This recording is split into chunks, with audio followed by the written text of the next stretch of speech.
बात बिहार विधानमंडल के शीतकालीन सत्र की। आज से सत्र की शुरुआत हो गई। पहले दिन उपचुनाव में जीते हुए 3 विधायकों ने शपथ ली। बेलागंज से चुनी गई मनोरमा देवी, रामगढ़ से बीजेपी के अशोक कुमार और इमामगंज से हम की दीपा मांझी ने विधायक पद की शपथ ली। वहीं तरारी से बीजेपी के टिकट पर जीते हुए विशाल प्रशांत कल शपथ लेंगे। विधानसभा में डिप्टी सीएम सम्राट चौधरी ने दूसरा अनुपूरक बजट पेश किया।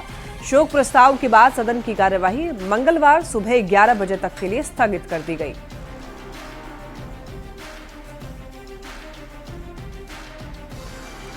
और अब बात विधानसभा के बाहर हुए हंगामे की। देखिए, बिहार विधानमंडल के शीतकालीन सत्र के पहले दिन वक्फ संशोधन विधेयक के विरोध में विधानसभा के बाहर विपक्ष के विधायकों ने हंगामा किया।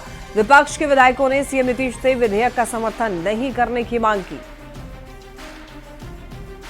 वक्फ संशोधन बिल जो केंद्र ने लाया है, उस बिल के खिलाफ बिहार में प्रस्ताव पारित करे। वक्फ संशोधन बिल के माध्यम से संविधान पर हमला है, अल्पसंख्यकों पर हमला है, मुसलमानों पर हमला है और यहाँ के जो धार्मिक सौहार्द उसके ताना बाना पर हमला है। इसलिए वक्फ संशोधन बिल के खिलाफ नीतीश कुमार समर्थन देना बंद करे, बिहार विधानसभा में प्रस्ताव पारित करे। बिहार वक्फ संशोधन बिल के पक्ष में खड़ा नहीं होगा। कांग्रेस पार्टी वक्त तमीमी बिल जो ला रही है उसके टोटो उसके खिलाफ में, इसलिए कि संविधान का अनुच्छेद 25-26 का उल्लंघन है। संविधान ने तमाम समुदायों को एक गारंटी दी है, उस गारंटी के खिलाफ संविधान विरोधी काम भारतीय जनता पार्टी करती है और करती रहती है। उसके खिलाफ है हमारा प्रतिकार, हमारा प्रतिशोध उसके खिलाफ है। जेडीयू सांसद ललन सिंह के बयान पर बिहार की राजनीति गर्मा गई है। दरअसल मुजफ्फरपुर में आयोजित जेडीयू कार्यकर्ता सम्मेलन में ललन सिंह ने सीधे कह दिया कि मुसलमान लोग जेडीयू को वोट नहीं देते हैं। ललन सिंह ने कहा कि मुसलमान उन्हें वोट देते हैं जिन्होंने आज तक उनके लिए कुछ नहीं किया। हम अनुरोध करेंगे, संख्यक समुदाय की क्या स्थिति थी? बिहार में मदरसा के टीचरों को 3,000-4,000 रुपया मिलता था लालू जी के, राबड़ी जी के राज में। आज मदरसा के शिक्षकों को 7वें वेतन आयोग का पैसा मिलता है। 7वें वेतन आयोग ने जो अनुशंसा किया वो पैसा मिलता।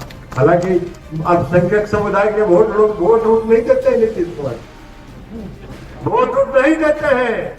ये सब गलत फहमी में मत रहिएगा। मुगालते में हम लोग नहीं है कि आप देते हैं, पहले नहीं देते थे। अल्पसंख्यक समुदाय के लोग वोट नहीं देते, लेकिन नीतीश कुमार जी का यह सोच है कि कोई वोट हमको दे या मत दे, हम बिहार के लोगों के लिए, विकास के लिए प्रतिबद्ध है। खबर सासाराम से जेडीयू के राष्ट्रीय महासचिव मनीष वर्मा ने केंद्रीय मंत्री ललन सिंह के बयान, मुसलमान वाले बयान पर सफाई दी है। मनीष वर्मा ने कहा है कि जेडीयू सभी वर्गों की पार्टी है, सभी धर्म की पार्टी है, सभी वर्ग, समुदाय, जाति, धर्म के लोगों को साथ लेकर चलती है।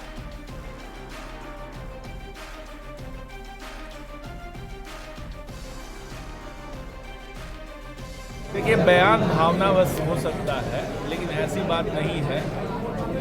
जो हम लोग का स्टैंड है, ऑफिशियल स्टैंड का, जेडीयू हमेशा से ही सभी धर्मों और सभी जातियों की पार्टी रही। ये जमात की पार्टी है, ये कोई खास वर्ग की पार्टी नहीं है। सबको साथ लेके चलने का काम इन्होंने किया है। तो जेडीयू हमारी जो पार्टी है सबको रिप्रेजेंट करती है और सभी धर्म के लोग, सभी जाति के लोग, सभी समाज के लोग जेडीयू को वोट करते हैं। जनसुराज पार्टी के संरक्षक प्रशांत किशोर ने बिहार को फेल स्टेट बताया है। इस पर बीजेपी ने कड़ी आपत्ति जताई है। बीजेपी का कहना है कि प्रशांत किशोर फेल नेता हैं। प्रशांत एक फेल्ड राजनेता है, वो बिहार को अभी तक समझ नहीं पाए। कभी तो ये कहते हैं कि मैंने ही सरकार बनवाई, मैंने ही सारे कुछ किया, और जब राजनीतिक रूप से बुरी तरीके से जनता के द्वारा नकार दिए गए हैं तो अपनी खींच वो बिहार पे उतार रहे हैं। Bihar administratively one of the best governed state है प्रशांत। और सूडान, या तो आप सूडान को भी नहीं समझ पाए हैं। सूडान और बिहार में कंपेयर करना अपने आप में हास्यास्पद है।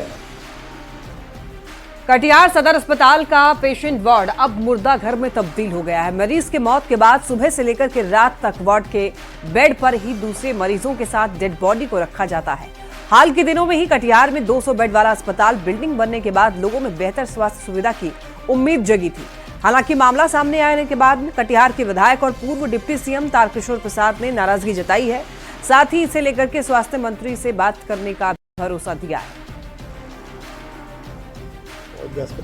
तो देखिए, सदर अस्पताल को इम्पावर्ड करने के लिए हम सब लगातार प्रयास किए हैं। आपने देखा होगा कि 100 बेड का 2 भवन का निर्माण हमने कराया है, लेकिन वर्तमान जो सिविल सर्जन है, लगता है कि उनकी पकड़ अब धीरे धीरे ढीली होती जा रही है। तो इस तरह की घटनाएं आम लोगों के नज़र में भी आ रही है और किसी भी दृष्टि से ये सारी चीज़ें बिल्कुल उचित नहीं है। मैं इस संबंध में जो जिला पदाधिकारी एवं स्वास्थ्य मंत्री से बात करके जो भी आवश्यक कार्रवाई होगा, मैं निश्चित तौर पर उस कार्रवाई को करूँगा। ठंड बढ़ने के साथ पटना नगर निगम ने पटना के अलग अलग जगह पर रैन बसेरा बनवाया है और इन रैन बसेरा में लोगों के सोने से लेकर के शुद्ध पानी, बिजली तक की व्यवस्था है, जिससे उनको काफी परेशानियां जो है वो झेलनी पड़ रही हैं। वहां पर बताते चले आपको, कहा जा रहा है कि सोने से लेकर के पानी, बिजली की व्यवस्था की जा रही है ताकि जिन लोगों को काफी परेशानियां झेलनी पड़ रही थी उनको थोड़ी सुविधा मिल पाए।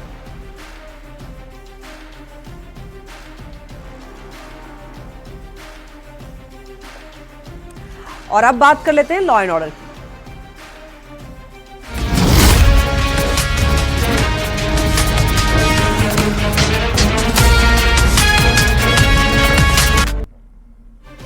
पटना से एक बड़ी खबर, उत्पाद विभाग की बड़ी कार्रवाई, 2 लग्जरी कार से शराब की बरामदगी हुई है। देखिए, कार में 19 कार्टन शराब बरामद की गई है। कार ड्राइवर को भी गिरफ्तार कर लिया गया है। इस मामले में बहादुरपुर थाना क्षेत्र में कार्रवाई हुई है। 2 लग्जरी कार से शराब की बरामदगी उत्पाद विभाग ने बड़ी कार्रवाई की है। बताते चले आपको, कार में 19 कार्टन शराब बरामद हुआ है। कार ड्राइवर को भी इस मामले में गिरफ्तार कर लिया गया है। बहादुरपुर थाना क्षेत्र में कार्रवाई हुई है। यह कार्रवाई गुप्त सूचना के आधार पर की गई। सूचना प्राप्त होते ही निरीक्षक जो है कुलवंत कुमार, उनके नेतृत्व में टीम का गठन कर छापेमारी का निर्देश दिया गया और ये छापेमारी मोइनुल्लाह स्टेडियम के दक्षिणी छोर पे जो गोलंबर है वहाँ पे की गई। दोनों गाड़ी की सूचना एक ही साथ प्राप्त हुई थी और छापेमारी कर दोनों गाड़ी को जब्त किया गया। दोनों गाड़ी से करीब 164 लीटर शराब बरामद हुए हैं। बेतिया में नरकटियागंज के एक निजी अस्पताल में डीएनसी कराने के दौरान एक महिला मरीज की मौत हो गई। महिला की मौत के बाद आक्रोशित परिजनों ने डॉक्टर पर लापरवाही का आरोप लगाया और क्लिनिक में जमकर बवाल काटा। यह घटना नगर के हाई स्कूल चौक पर एक निजी क्लिनिक की है। मृतक सिसुआ बहुअरवा गांव निवासी कनोज पासवान की पत्नी ज्ञानती देवी थी। सूचना पर पहुंची शिकारपुर पुलिस ने परिजनों को शांत कराया और शव को कब्जे में लेकर मामले की जांच में जुट गए। और पैसे के लिए नोक झोंक के चलते ये हमारे मरीज को लेट भी देखे हैं और जब डीएनसी से बाहर निकाले हैं तो बोल रहे हैं कि ब्लड की आवश्यकता है। जब हम ब्लड के लिए गए आते वक्त ये बोल रहे हैं कि मतलब मरीज आपका हार्ट अटैक से डेथ कर गया। ये पोस्टमार्टम हेमरेज था, मैंने कहीं दूसरी जगह डिलीवरी हुआ था और हेमरेज हो रहा था, काफ़ी ब्लीडिंग हो रहा था, तो उसी में ये हो गया, तो हार्ट अटैक कर गया। परिजन आरोप लगा रहे हैं खलासी करने का। अरे खलासी उस समय थोड़ा ये था, क्लॉट वगैरह जमा था, उसी को निकाला गया है।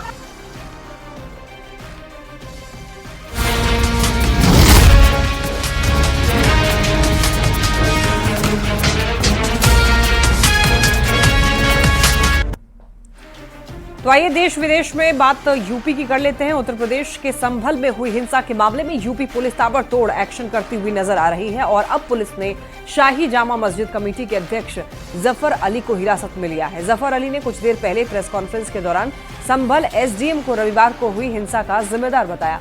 हिंसा के बाद से पुलिस का एक्शन लगातार जारी है। पुलिस ने अब तक 25 लोगों को गिरफ्तार किया है और 2500 अज्ञात के खिलाफ एफआईआर भी दर्ज की। शाही जामा मस्जिद की सर्वे के दौरान हुई हिंसा में अब तक 4 लोगों की मौत हो चुकी है।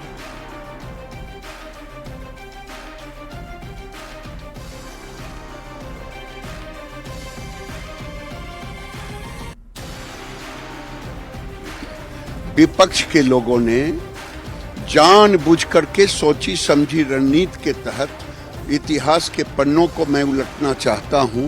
गोधरा में जैसे पहले से प्रायोजित था उसी ढंग से विपक्ष ने तुष्टीकरण नीतियों के तहत वहां पे सर्वे टीम पे हमला नहीं था, ये भारत के संविधान पर हमला था, भारत के लोकतंत्र पे हमला था।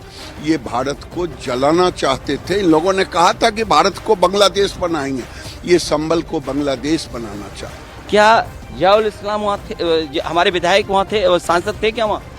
जियाउर रहमान, कोई बता दे। वो बेंगलोर में थे, वो अपने कार्यक्रमों में थे, संबल में नहीं थे। और अपना चुनाव जो लूटा है उसको छिपाने के लिए इन्होंने, सरकार ने जानबूझ करके किया है। कुछ लोग तो ये कहते हैं कि साबरमती फिल्म देख करके उन्हें लगा कि उन्हें भी बड़ा नेता बनना है, इसलिए ये सब कुछ कराया गया कि ये हिंसा भड़काने में एसडीएम संबल का हाथ है। उन्होंने उसे हौस को खाली क्यों कराया जबकि सर्वे कमिश्नर की तरफ से ये मांग नहीं थी? और एसपी साहब और डीएम साहब बता रहे, बराबर उनसे ये कह रहे हैं कि नहीं, डंडे से नप जाएगा। जब उसका पानी चला तो लोग ये समझे कि खुदाई हो रही है। वहाँ से लोग भ्रमित हो गए और चौतरफा की भीड़ इकट्ठी हो गई, ये जानने के लिए कि आखिर ये हो क्या रहा। सर्वे कमिश्नर की तरफ से कोई मांग नहीं थी, बल्कि एसडीएम साहब ने ये कहा कि हम इसको देखना चाहते हैं कि इसके अंदर, पानी के अंदर क्या है, ये मांग की। जबकि हमने मना किया, नहीं, उन्होंने कहा नहीं, इसे खाली कराइए। तो पब्लिक ये समझी कि ये आज अचानक पानी क्यों आ रहा है जबकि जुमे के दिन आता है। पब्लिक जो थी गुमराह हो गई, भ्रमित हो गई, उन्होंने ये समझी कि ये खाली हो रहा है। और अब बात कर लेते हैं देश की राजधानी दिल्ली की। तो देखिए, शीतकालीन सत्र से पहले प्रधानमंत्री ने मीडिया से बात की और पीएम ने हुड़दंग करने वाले सांसदों पर जबरदस्त प्रहार किया। उन्होंने कहा कि हुड़दंगियों को जनता नकार रही है, हुड़दंगी लोकतंत्र का सम्मान नहीं करते हैं, विपक्ष जनता जनार्दन की भावना का सम्मान करे। दुर्भाग्य से कुछ लोगों ने अपने राजनीतिक स्वार्थ के लिए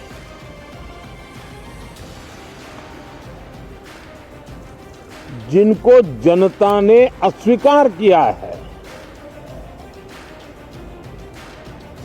वे संसद को भी मुट्ठी भर लोगों के हुड़दंगबाजी से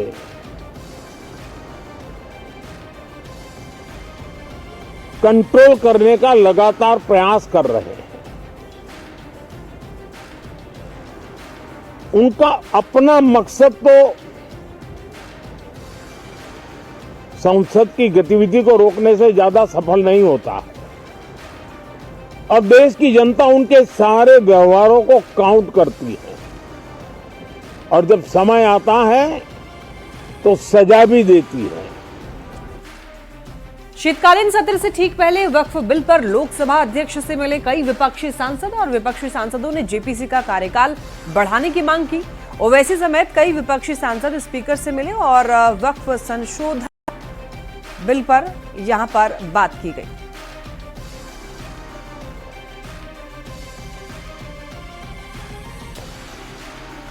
और अब मध्य प्रदेश की बात कर लेते हैं। देखिए, आपको बता दें कि झांसी में बाबा बागेश्वर की पदयात्रा, संजय दत्त की बाबा बागेश्वर से मुलाकात हुई और पदयात्रा को संजय दत्त का यहां पर समर्थन भी मिला। संजय दत्त ने हिंदुओं को एक होने के लिए कहा। बता दें आपको, बागेश्वर धाम के पीठाधीश्वर पंडित धीरेन्द्र कृष्ण शास्त्री सनातन हिंदू एकता पदयात्रा पर है और मध्य प्रदेश के बाद में यूपी में प्रवेश कर चुकी है ये यात्रा।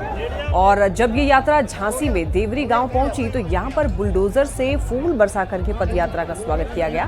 धीरेन्द्र शास्त्री से मिलने के लिए रेसलर द ग्रेट खली और बॉलीवुड एक्टर संजय दत्त भी पहुंचे और दोनों ने यात्रा का समर्थन किया।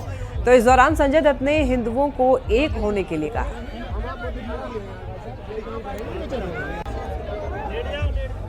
तस्वीरें आप ये देख रहे हैं। देखिए, यहाँ पर संजय दत्त जो है इस पदयात्रा का समर्थन करते हुए दिखाई दिए। साथ ही साथ द ग्रेट खली भी इस पदयात्रा में शामिल हुए और इस पदयात्रा का समर्थन किया। और इस बीच एक बड़ी खबर है रांची से। झारखंड चुनाव नतीजों पर बीजेपी की बैठक। दिल्ली में देखिए 3 दिसंबर को बीजेपी की समीक्षा बैठक होगी। बैठक में झारखंड चुनाव नतीजों की समीक्षा यहां पर की जानी है। बीजेपी राष्ट्रीय अध्यक्ष, संगठन महामंत्री इस बैठक में शामिल होंगे। बीजेपी प्रदेश प्रभारी, चुनाव प्रभारी, सह प्रभारी और बीजेपी प्रदेश अध्यक्ष वहीं विधायक दल के नेता इसमें शामिल होंगे। आपको बता दें कि प्रदेश बीजेपी संगठन महामंत्री भी बैठक में शामिल होंगे।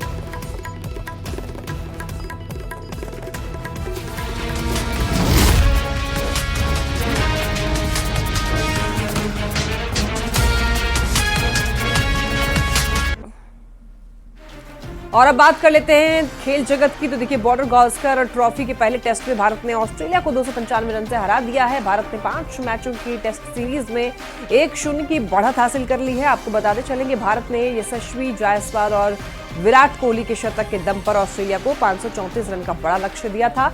वहीं चेस करते हुए ऑस्ट्रेलियाई टीम 238 रन पर ही ढेर हो गई। ऑस्ट्रेलिया के लिए सबसे अधिक 89 रन जो है वो ट्रेविस हेड ने बनाए। बुमराह को प्लेयर ऑफ द मैच चुना गया और उन्होंने पहले पारी में 5 विकेट लिए थे और दूसरी पारी में 3 विकेट लिए। पर्थ के ऑप्टिस स्टेडियम में ये ऑस्ट्रेलिया की पहली हार है। टीम ने इससे पहले 4 मैच खेले थे और सभी जीते। ये ऑस्ट्रेलिया में भारत की अब तक की सबसे बड़ी टेस्ट जीत है।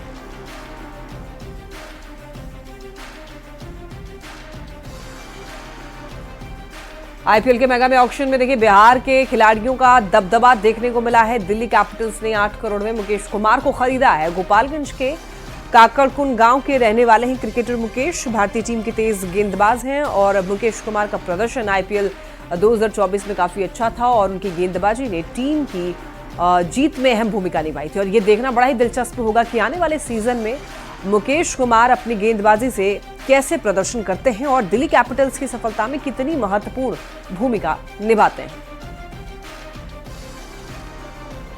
और अब बात करते हैं जमुई की। देखिए, जमुई की बेटियां कराटे के खेल में आगे बढ़ रही हैं। यहाँ की बेटियां मेडल जीत रही हैं। भागलपुर में आयोजित राज्य स्तरीय अंगिका कराटे चैंपियनशिप में जमुई की 7 लड़कियों ने अपना जलवा दिखाया है।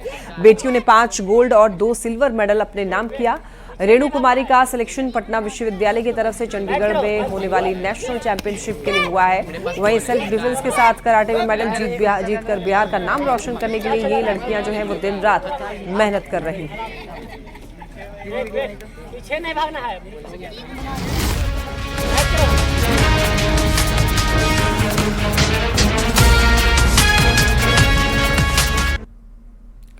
और अब बात बिजनेस की कर लेते हैं। देखिए, आज हफ्ते के पहले दिन सेंसेक्स जो है 992 अंक की तेजी के साथ में 80,109 के स्तर पर बंद हुआ। निफ्टी में भी 314 अंक की तेजी रही और ये 24,221 के स्तर पर बंद हुआ। बीएसई स्मॉल कैप 976 अंक चढ़कर के 53,589 के स्तर पर बंद हुआ। शेयर बाजार के बाद अब देखिए, सोने की कीमत की कर लेते हैं। तो सोने की कीमतों में आज बड़ी गिरावट आई है। शुरुआत में गोल्ड 3 हफ्ते की ऊंचाई पर पहुंच गया था और वहीं आपको बताते चलें कि लेकिन आज जो है वो 10 ग्राम 24 कैरेट सोना 1,089 रुपये घट करके 76,698 रुपये पर आ गया है। बता दें आपको, अमेरिका में इंटरेस्ट रेट में कमी की उम्मीद घटने, बॉन्ड यील्ड बढ़ने और डॉलर में मजबूती का असर जो है वो गोल्ड पर दिख रहा है। हालांकि एक्सपर्ट्स का कहना है कि प्रॉफिट बुकिंग के बावजूद जियोपॉलिटिकल टेंशन का असर गोल्ड पर देखने को मिलेगा। और इसी के साथ इस बुलेटिन में इतना ही। तमाम खबरों के लिए आप देखते रहिए न्यूज़ 18।